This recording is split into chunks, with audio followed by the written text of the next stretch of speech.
तेलंगाना कांग्रेस के senior leader doctor Mallu Ravi ने chief electoral officer Vikas Raj को एक मकतूब रवाना करते हुए कारगुजार सदर बीआरएस और रुकन असेंबली केटी रामाराव के खिलाफ सख्त कार्रवाई का मुतालबा किया, जिन्हें वरंगल नलगुंडा खम्मम ग्रेजुएट हल्के के काउंसिल के ज़मीनी इंतखाब में कांग्रेस उम्मीदवार तीनमार मल्लना के खिलाफ गैर ज़रूरी और अहानत आमेज रिमार्क्स किए हैं।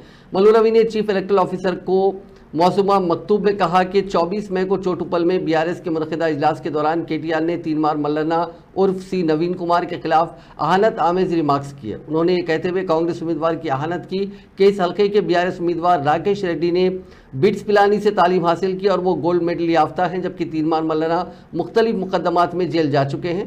कांग्रेस लीडर ने कहा कि इस हल्के के कांग्रेस उम्मीदवार इंतहाई तालीम याफ्ता हैं, जिन्होंने काकतिया यूनिवर्सिटी से डिग्री हासिल की और जामिया उस्मानिया से सहाफ़त में पोस्ट ग्रेजुएशन मुकम्मल किया।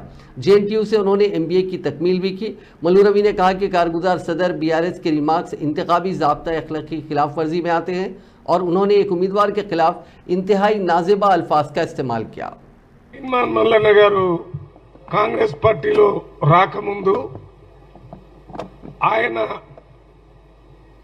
మీడియా ద్వారా అనేక విషయాల మీద ఆయన వ్యక్తిగతంగా స్పందించడం జరిగింది. రేపు కాంగ్రెస్ పార్టీ తరఫున ఎమ్మెల్సీగా గెలిచిన తర్వాత తీన్మార్ మల్లన్న గారు కాంగ్రెస్ పార్టీ భావజాలాన్ని